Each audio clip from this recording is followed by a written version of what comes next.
Hello everyone, Cliff here. I thought it was about time I'll give you an update on what's going on with the shed. As far as the insurance is concerned, I'm in the same position as I've always been with that. They just keep asking the fire brigade for a fire report. The fire brigade don't give it to them or just won't get in touch with them.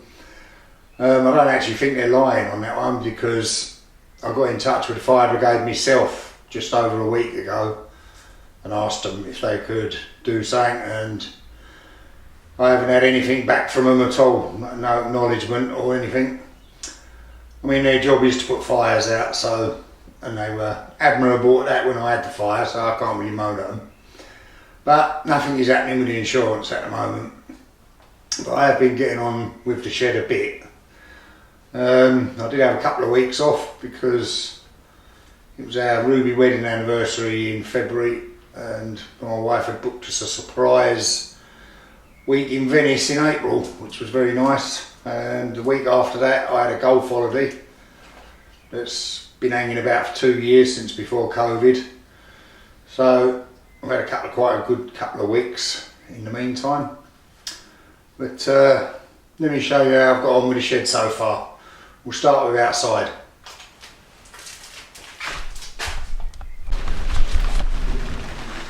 Typical, as soon as I come out here it started raining.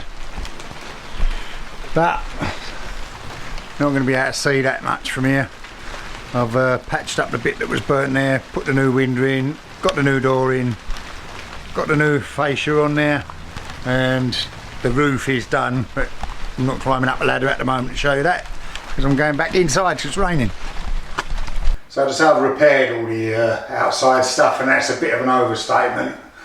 I've sort of patched it up. I mean, I've patched it up fine. I mean, it's I did do some bits of filming on it, but like, you know, anyone who does any filming knows it does get in the way of actually doing things.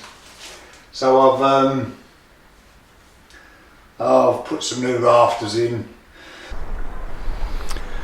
Well, I'm making a start on the roof. There's still nothing from the insurance people. I emailed them again this morning, but I'm getting fed up with them, so I've got to get on with this, because it's underneath there is a great big hole into the workshop, and with some of the weather we've had lately, I've got to do something about this roof. I've stripped off the very worst of it, and I've put a bit in to replace the ridge there. The ridge was burnt away there. See, this did have a flat roof on it originally, this shed, this half of it. And then that was leaking, so I put the pitch roof on it a few years ago, and that's been fine. Probably would have been good for another 10 years if it hadn't been for the fire. But anyway, really it all needed to come off this bit of the shed, but I've got to work within the constraints of my budget, so I've pulled out the worst of them. I've replaced a bit of wall plate there and a bit of the ridge there. That's some of the rafters that came out, and I'm just going to have to, I've just cut these new rafters for it. I'm going to put them in, board it and felt it. It's not ideal, but I've got to do something.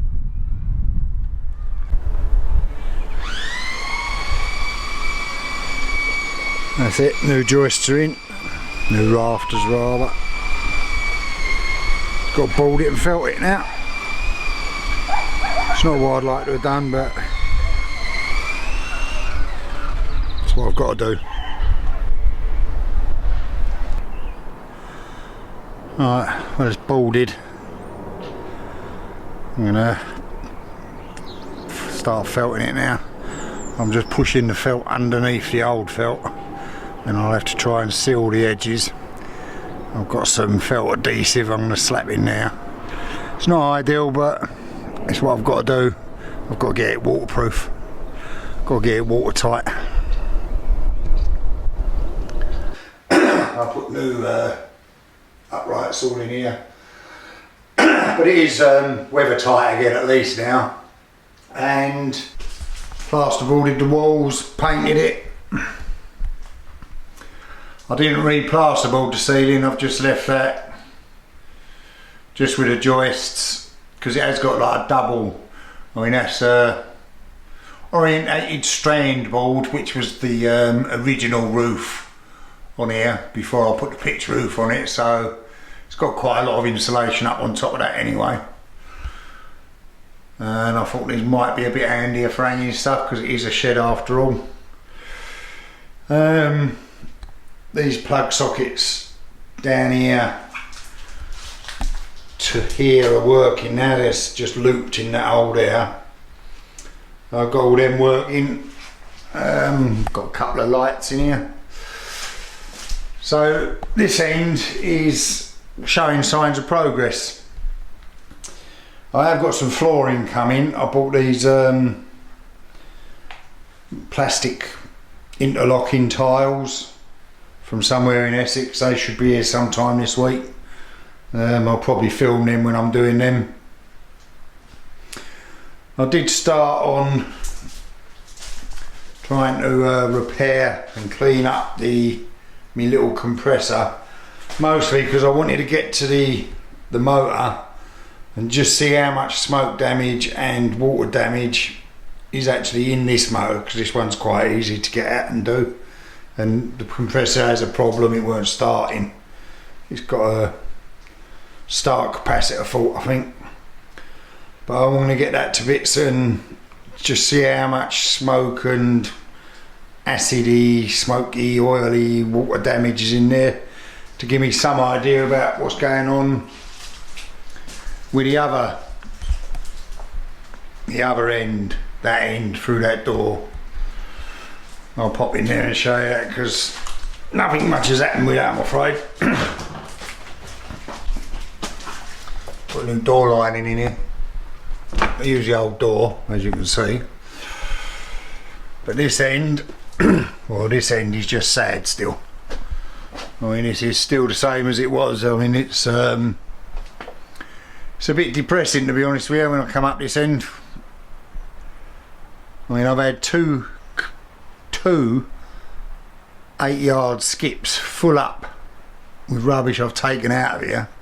I mean, what is really mind-boggling is this half of the workshop is 3.4 metres by 4.6, and I've had two 8-yard skips. So 4 3s, 4 3.5, 12, 14. I mean, if I emptied them skips back into here, it'd be about a third full of shit. So where was it all? I mean, this end is still full up. So where is all that crap come from? Obviously all the stuff that I'm trying to salvage from the other end is in here, so I mean, this end was pretty full up before the fire, and now it's full up with other bits and pieces, so it's a nightmare. And the only way I'm going to do this end is to completely empty it like I did the other end, and do something with the ceiling and the walls and Christ knows what. I mean, this end does seem like a bit of a job. Well, I just find it a bit depressing on coming down the other end. Yeah, so this end is a much better prospect. Don't know if I mentioned this before, I've got that window off my next door neighbour because they're having an extension built, and that was their kitchen window, so that was handy. They was chucking that away, so I got hold of that for nothing.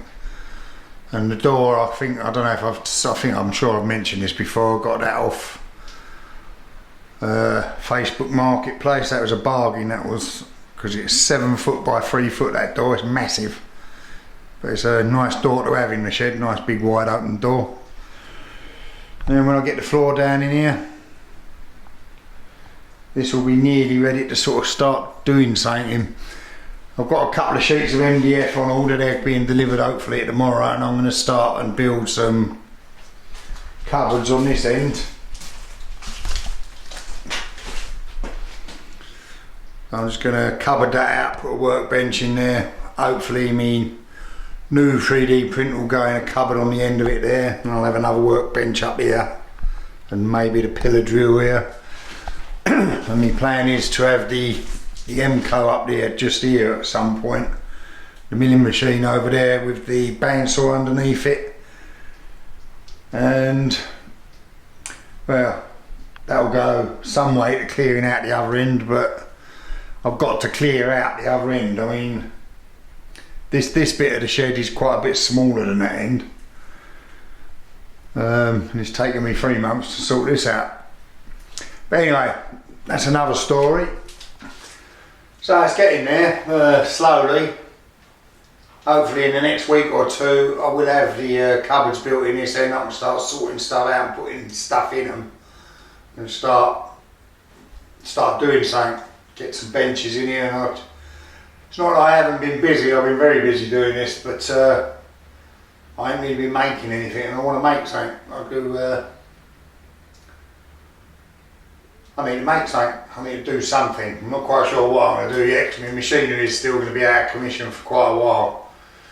So my next move is to get my compressor sorted out, get that back together, just see what damage there is in that motor, just to give me some idea of what I can expect when I do finally get to the machinery in that end, and see where I go from there. Well, that's it for the time being. I have got some other footage of the, well, I'll try and put that in as I go along. Excuse me, we're doing the roof and that, but well, this is where we're at. Hopefully I'll get a video out soon and I'll be a bit further on. I'll definitely do one of the floor because I've never used that interlocking stuff before. See how I get on with that. Well, just a bit of an update, and I'll see you in the next one. Bye for now.